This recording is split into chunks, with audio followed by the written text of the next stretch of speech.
अस्सलामुअलैकुम। आप सबको मेरे चैनल उर्दू सेंटर्स नॉवल में खुशामदीद। तो आइए सुनते हैं आज की वीडियो में नॉवल बोकाफ की एपिसोड नंबर 1। ये नॉवल एक तबलाश नामी कबीले के जिन की तवील दास्तान है जो एक आदमजादी की जुल्फ का असीर हो गया था। दूर किसी मुर्गे ने बुलंद आवाज से बांग दी और चचा तंदूरी ने चारपाई के करीब रखा हुआ डंडा उठा लिया। वो डंडा संभाल कर उठे ही थे कि चची की चीखती हुई खनकदार आवाज उनकी समाज से टकराई। तुम फिर चल दिए, बैठो ना आराम से। मैं इसे जिंदा नहीं छोड़ूंगा, हाँ कह देता हूँ। बैठो आराम से, बड़े आई मुर्गों के दुश्मन।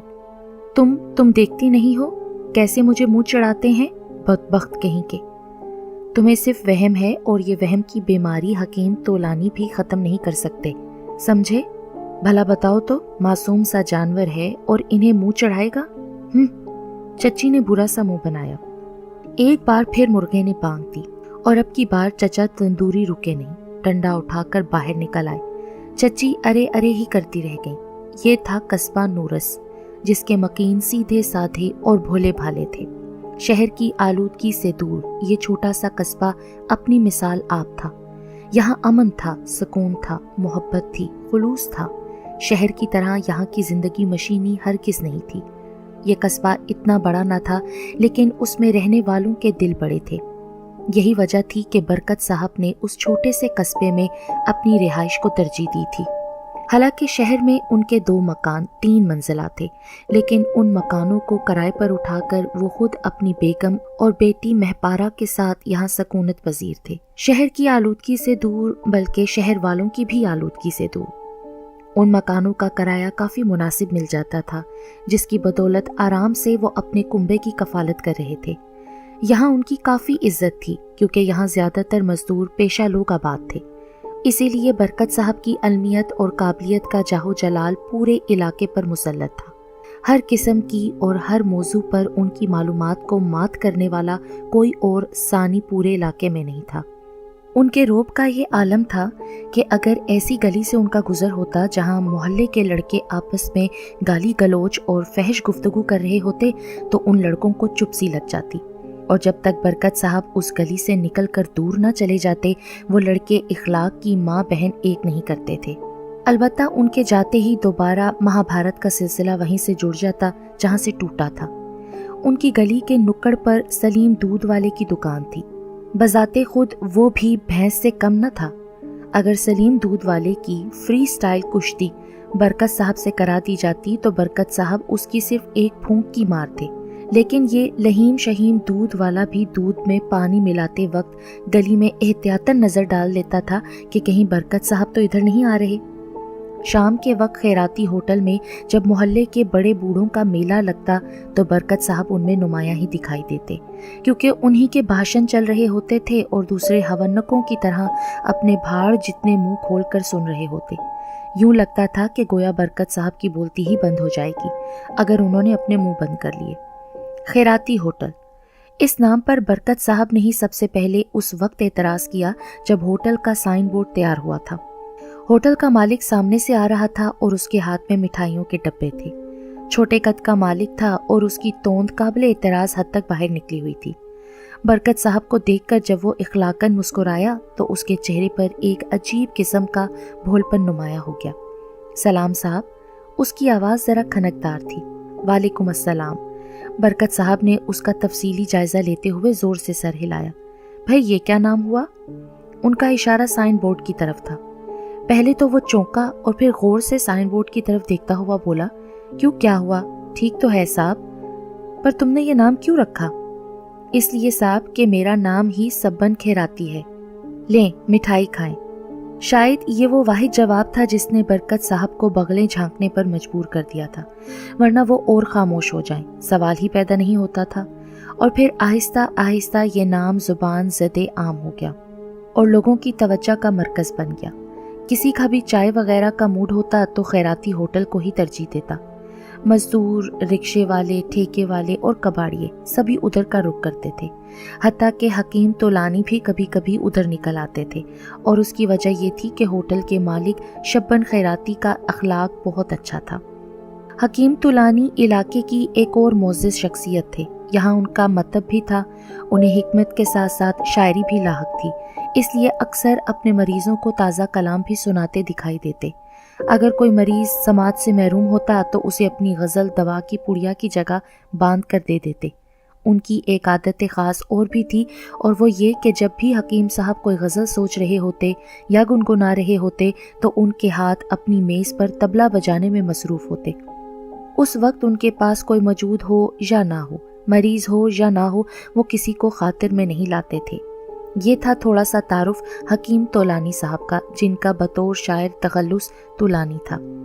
اس قصبے میں اور بھی کئی کوسے قزاق کے رنگ تھے، لیکن کچھ عرصے سے یہ رنگ پھیکے سے پڑے ہوئے تھے، اور اس کی وجہ تھی کہ پورا قصبہ ایک عجیب قسم کی افتاد میں گرفتار تھا، اور قصبے کے درجنوں جوان خوبصورت لڑکیاں اس مصیبت کی زد میں آ چکی تھیں. وہ اوپری ہوا تھی، آسیب تھا یا کوئی جن تھا، اس بات کا قطعی اندازہ نہیں ہوتا تھا. بس کسی بھی محلے کی، کسی بھی گھر کی کوئی لڑکی اس کی زد پر ہوتی، 15 دن تک اس پر دورے جیسی کیفیت رہتی، اور 15 دن بعد وہ خود بخود اپنی اصلی حالت میں آ جاتی. اسے خود معلوم نہ ہوتا کہ ان دنوں اس پر کیا بیتی. بال بکھرے رہتے، آواز بھاری ہو جاتی، خوراک بڑھ جاتی، اور بعض لڑکیاں تو اپنے گھر والوں کو مارتی پیٹتی بھی تھیں. مسجد کے امام صاحب کو بلایا جاتا، وہ جھاڑ پھونک کرتے تو اتنا فرق پڑتا تھا کہ پھر لڑکی گمسم رہنے لگتی، کسی کو تنگ نہیں کرتی تھی. لیکن اس کی اصل کیفیت 15 دن بعد ہی اپنی جون میں آتی تھی. کوئی کتنا ہی سر مارے، لیکن مجال ہے کہ وہ بھوت 15 دن سے پہلے اتر جائے. ہر 2-3 ماہ بعد یہ آفت ضرور نازل ہوتی تھی. وہ تو شکر تھا کہ 15 دن بعد یہ آفت خود بخود ٹل جاتی تھی، ورنہ یہ تو کھلم کھلا روغے جاں تھا. اور پھر ایک دن تو انتہا ہو گئی جب خود برکت صاحب کی جوان بیٹی مہپارہ پر یہ مصیبت سوار ہوئی. مغرب کا وقت تھا اور مہپارہ چھت سے اتر کر نیچے آ رہی تھی کہ آخری زینہ طے کرتے ہی وہ دھڑام سے گری اور ساکت ہو گئی. بیگم برکت، جن کا نام گلبانو تھا، اس وقت باورچی خانے میں تھیں. فوراً ہی مہپارہ کی طرف متوجہ ہوئیں اور بجلی کسی سرت سے ہانڈی چولہا چھوڑ کر مہپارہ کی طرف لپکی. ہائے میری بچی، میری لال، ان کے منہ سے نکلا. وہ جلدی سے مہپارہ کی طرف بڑھی اور جلدی کے عالم میں اس چوکی کو نہ دیکھ پائیں جو راستے میں پڑی ہوئی تھی، اور پھر اندھا دھند بھاگنے کے چکر میں ان کا پاؤں اس چوکی سے لگا. ادھر چوکی الٹی، ادھر گلبانو کا پاؤں غیر متوازن ہوا. وہ ترچھی ہوئی اور ان کے گلے سے برآمد ہونے والی چیخ کافی گونجدار تھی. اب وہ بھی مہپارہ کے قریب ہی چاروں خانے چت پڑی ہوئی تھی. برکت صاحب کے پڑوس میں رشید رکشے والے کا گھر تھا، اور اس وقت اس کا منجلا لڑکا منو اپنی چھت پر کھڑا ہوا ٹی وی کا اینٹینا گھما رہا تھا. اس نے گلبانو کی چیخ سنی، چونک کر نیچے جھانکا اور چھت کی جالیوں سے اندر کا منظر دیکھ کر بھونچکا رہ گیا. پھر وہ جلدی سے پلٹا اور اینٹینا کو چھوڑ چھاڑ کر زینے کی طرف دوڑ لگا دی. وہ جلدی جلدی گھر کے زینے طے کرتا ہوا اس کمرے میں پہنچا جہاں اس کی ماں سلائی مشین سے مغز ماری کر رہی تھی. اماں، اماں، وہ منو اتنا ہی بول پایا. بھاگنے کی وجہ سے اس کا سانس پھول گئی تھی. کیا مصیبت ٹوٹ پڑی تجھ پر؟ دال اور چاول کہاں ہیں؟ لا دوں گا اماں، میں اینٹینا ٹھیک کر رہا تھا کہ کیا میں نے تجھ سے سودا منگایا تھا اور تو چھت پر چڑھ کر بیٹھ گیا؟ ٹھہر جا کم بخت، میں آج اس موئے ٹی وی میں آگ ہی لگا دوں گی. تیرے ابا آئیں گے تو انہیں بھون بھان کر ٹی وی ہی کھلا دوں گی. تم لوگوں سے کوئی کام بولوں اور مجال ہے جو وہ کام ایک دفعہ کہے میں ہو جائے. میں تو سچ تنگ آ گئی ہوں تم لوگوں سے. اچھا یہ بتا، پپو اور گڈو کہاں ہیں؟ ٹی وی والے کمرے میں. ارے وہ وہاں کیا کر رہے ہیں؟ بلا ان کو، ہر وقت ٹی وی میں گھسے رہتے ہیں سب کے سب، کسی کام کے نہ کاج کے. تو جا ان دونوں کو یہاں بھیج اور جلدی سے سودا لا دے. عین اسی وقت پپو اور گڈو کمرے میں داخل ہوئے. ہم وہاں پاگلوں کی طرح چینل گھما رہے ہیں اور تم یہاں کھڑے ہو. پپو نے منو کو آنکھیں دکھائیں. ادھر منو بیچارہ برکت صاحب کے گھر کی صورتحال بتانے کے لیے بے چین تھا. فوراً ہی بولا، میں اتنی دیر سے اماں کو کچھ بتانا چاہ رہا ہوں، یہ بولنے ہی نہیں دے رہی. اماں، میں چھت پر. عین اسی وقت مغرب کی اذان ہو گئی. اماں نے فوراً دوپٹہ سر پر اوڑھا اور مشین سے ہاتھ ہٹا کر منو کو ڈانٹا. ذرا چپ رہ، مغرب کی اذان ہے، سمندر بھی رک جاتا ہے اس وقت، مگر تیری گز بھر کی زبان سمندر سے بھی زیادہ بے چین ہے. چپ رہ. منو کا برا حال تھا. ناچار بیچار خاموش ہو گیا، لیکن اس کے ہونٹ پھڑ پھڑا رہے تھے. اور پھر جیسے ہی اذان ختم ہوئی उसने माँ को बोलने का मौका दिए बगैर एक ही सांस में बरकत साहब के घर का माजरा कह सुनाया। माँ ये सुनते ही उछलकर खड़ी होकर उसे गसीली नजरों से देखते हुए बोली, कमबख्त तेरा सत्यानाश जाए, तू अब बता रहा है इतनी देर से? क्या बताशे मुंह में डाल रखे थे? मुंह से फूटा क्यों नहीं? जरा ठहर जा, तेरी तो मैं वापस आकर खबर लेती हूँ। उसने तेजी से कदम बढ़ाए और दरवाजे पर पहुंचकर एक बार फिर उन तीनों की तरफ घूमी। भाग कर जाओ और शन्नो चाची, सूरा खाला और खाला अम्मा को भी खबर कर दो, मैं जा रही हूँ, जाने क्या बात हो। गुलबानो होश में आई तो मोहल्ले के जाने पहचाने चेहरे उन्हें दिखाई दिए। चंद लम्हों तक उन्हें याद ही ना आ सका कि क्या हुआ था, लेकिन फिर जब उस वक्त का मंजर उनकी निगाहों के सामने घूमा तो वो हड़बड़ा कर उठ बैठी। फौरन ही एक हल्की सी चीख उनके हलक से बरामद हुई और बेइख्तियार उनका एक हाथ अपने सर की तरफ गया। सर के दाएं जानिब एक और छोटा सा सर्प उभर आया था और कमर तो गोया टूट कर दोहरी हो गई थी, लेकिन उन्हें अपनी परवाह कब थी। अपनी चोटें और दर्द भूल भाल कर उनकी निगाहों ने महपारा को तलाश करना शुरू कर दिया। सामने वाले पलंग पर उन्हें महपारा बेसुध लेटी हुई दिखाई दी। उसके पास कलसूम बैठी हुई थी। ये शन्नो चच्ची की बहू थी। गुलबानो को होश में आता देखकर शन्नो चच्ची, सुगरा खाला और खाला अम्मा उनकी तरफ लपकी। अलबत्ता कलसूम महपारा ही की तरफ मतवज्जा रही। महपारा मेरी बच्ची। गुलबानो ने पलंग से उठने की कोशिश की। अरे लेटी रहो गुलबानो, लेटी रहो। कलसूम उसे देख रही है, वो बिल्कुल ठीक है, अभी होश में आ जाएगी। लो, तुम्हारे सर से तो खून बह रहा है। खाला अम्मा ने पहले तसल्ली बख्शी और फिर तशवीश भरे अंदाज में कहा। गुलबानो को बड़ी मुश्किल से बिठाया गया, सर की पट्टी की गई और फिर शन्नो चाची ने सवाल किया, आखिर हुआ क्या था गुलबानो? वो महपारा सीढ़ियों से उतरी और गुलबानो की बात अधूरी ही रह गई क्योंकि ऐन उसी वक्त कलसूम के गाल पर एक जन्नाटेदार थप्पड़ पड़ा। उसके मुंह से चीख निकली और वो उलटकर पलंग से गिरी। गुलबानो वगैरह उछल पड़ी क्योंकि ये थप्पड़ महपारा ने उसके गाल पर मारा था। महपारा होश में आ चुकी थी, लेकिन अजब हाल था। उसकी आंखें लाल भभूका, गाल सुर्ख टमाटर की तरह और चेहरे से वहशत टपक रही थी। और फिर रही सही कसर भी पूरी हो गई। वो किसी भैंसे की तरह डकराई और मजीद खूंखार दिखाई देने लगी। वो किसी भी जाविये से महपारा नहीं लग रही थी। गुलबानो का तो वो हाल था कि काटो तो बदन में लहू नहीं। उधर कलसूम अब संभल कर खड़ी हो चुकी थी, हाथ गाल को सहला रहा था और वो डरे डरे अंदाज में पीछे हट चुकी थी। एक बार फिर महपारा किसी भैंसे की तरह डकारी और साथ ही करख्त मर्दाना सी आवाज में धाड़ी, दफा हो जाओ कमबख्त मारियो, चली जाओ यहाँ से वरना मार मार कर अधमुआ कर दूंगा। सब औरतें सन्नाटे में आ गई।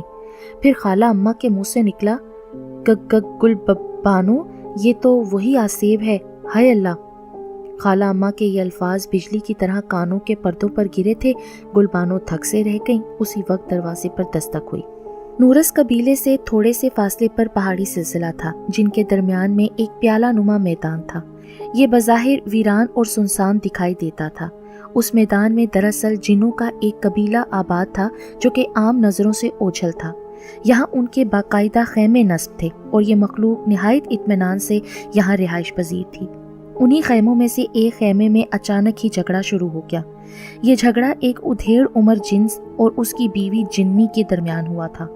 थोड़ी देर पहले तक तो ऐसी कोई नौबत नहीं हुई थी। वो दोनों ही मामूल के मुताबिक बातें कर रहे थे।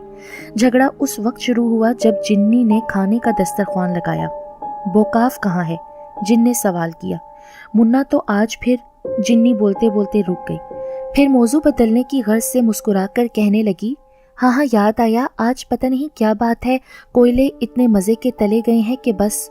बोकाफ कहाँ है मैंने ये पूछा। आता ही होगा, आप लकड़ियों का भुर्ता खाए ना। भाड़ में गया भुर्ता, जो पूछा है उसका जवाब दो। अब जरा जिन्नी का मूड भी बदला। आप तो एक बात के पीछे ही पड़ जाते हैं, कह तो रही हूँ कि आता ही होगा। समझा। इसका मतलब है कि वो आज फिर इंसानों की बस्ती में गया है। क्यों? मैं तुम दोनों से बहुत तंग हूँ। एक तो तुमने उसे मुन्ना बोल बोलकर बिल्कुल इंसानों जैसी खसलत वाला मुन्ना बना दिया है। मेरी कोई भी बात नहीं सुनता, अगर सुनता भी है तो दोनों कानों का फायदा उठाकर एक से सुनता है और दूसरे से निकाल देता है। तुम्हारे लाड प्यार ने उसे सर पर चढ़ा रखा है। आप भी बस। अच्छा, उसने आपका कौन सा हुक्म नहीं माना? अपने पर समेट कर तो बेचारा आपकी हर बात सुनता है। सिर्फ सुनता है ना, उस पर अमल तो नहीं करता। मैंने कितनी बार उसे मना किया है कि इंसानों की बस्ती में मत घुसा कर। ان کی لڑکیاں بہت خطرناک ہوتی ہیں۔ وہ اپنے گھروں کی چھتوں پر بال پھیلائے کھڑی ہوتی ہیں اور ہمارے سیدھے سادے معصوم جن بچے ان کے بالوں میں الجھ کر پھنس جاتے ہیں۔ پھر انسانوں کے عامل ہمارے بچوں کو طرح طرح کی اذیتیں دے کر مفلوج کر دیتے ہیں۔ یہی نہیں بلکہ کئی اور مصیبتیں بھی انسانوں کی بستیوں میں پائی جاتی ہیں۔ مثلاً رات کے وقت فضا میں خطرناک قسم کے وظیفے گھومتے رہتے ہیں تاکہ کوئی معصوم اور بھولا بھالا جن جکڑ لیا جائے، پھر اسے قید میں ڈال دیا جاتا ہے یا پھر غلام بنا لیا جاتا ہے۔ مگر میں تم سے کیوں سرماری کر رہا ہوں؟ تم ان سب باتوں کو کیا جانو؟ تم تو سارا دن یہاں رہتی ہو، تم کہاں سمجھ پاؤ گی ان لڑکیوں کے بالوں اور گھومتے ہوئے وظیفوں کو؟ میں کیوں نہیں جانوں گی؟ جنی تنک کر بولی، مجھے بھی سب معلوم ہے، پھر بھی تم نے بوکاف کو اتنی ڈھیل دے رکھی ہے، آخر کیوں؟ ارے میں کیا کروں، اس کی عقل ہی ٹھکانے پر نہیں ہے، میں بھی اسے اتنا سمجھاتی ہوں مگر وہ… تم نے کیا خاک سمجھایا ہوگا اسے؟ منا منا تو بولتی رہتی ہو تم اسے۔ آپ خود بھی تو کبھی کبھی موڈ میں آ کر اسے منا کہہ دیتے ہیں نا، جنی نے یاد دہانی کرائی۔ کبھی کبھی سنک جاتا ہوں، دماغ چل جاتا ہے میرا، جن نے ہاتھ نچا کر جواب دیا۔ آپ جس دن کام پر نہیں جاتے لڑائی جھگڑے کی باتیں ضرور نکلتی ہیں، چھٹی والے دن بھی چلا جایا کروں اب کیا؟ مجھے تو اب ایسا لگتا ہے کہ جیسے مننے کے ساتھ ساتھ مننے کی اماں بھی میری غیر موجودگی میں انسانوں کی بستی میں گھومتی پھرتی ہے۔ ہائے ہائے، جنی نے سینے پر ہاتھ مارے اور آنکھیں پھیلا کر بولی، اتنا بڑا الزام لگا دیا آپ نے مجھ پر، توبہ توبہ، ذرا سوچ سمجھ کر بولا کریں، بس جو منہ میں آیا بول دیا۔ تم دونوں نے میری عقل خبت کر کے رکھ دی ہے۔ تمہیں خود بھی معلوم ہے کہ وہ کتنی بار یہ حرکت کر چکا ہے، تم ہر دفعہ اسے بچا لیتی ہو، ورنہ تو میں اسے چھٹی کا دودھ یاد دلا دوں۔ ہاں تو اب میں بھوکاف کی ٹھکائی ہی لگا دوں گا، عقل ٹھکانے آ جائے گی اس کی۔ چھوڑیے، بچہ ہی تو ہے ابھی، یہ بچہ کسی دن کسی بوڑھے انسان کے وظیفے کے نیچے آ کر دب گیا نا تو پھر روتی رہنا۔ کیسی بدفالیں منہ سے نکال رہے ہیں، کچھ تو خیال کریں۔ اور کیا کہوں میں نے کئی جنوں کا حشر دیکھا ہے، تمہیں کاکونا کے لونڈے کا واقعہ یاد ہے نا؟ یہ کہہ کر جن نے پلیٹ سے ایک ہڈی اٹھا کر منہ میں ڈال لی۔ کس بری طرح وہ انسانوں کے چنگل میں پھنسا تھا، لینے کے دینے، میرا مطلب ہے بڑی مشکل سے اس کی جان بچی تھی، ورنہ اسے جلا دیا جاتا۔ بڑے ظالم ہوتے ہیں یہ انسان۔ اتنا کہہ کر جن منہ چلانے لگا، وہ ہڈی چبا رہا تھا، پھر اس نے برا سا منہ بنایا اور جنی کی طرف دیکھ کر بولا، تم آج پھر نمک ڈالنا بھول گئی؟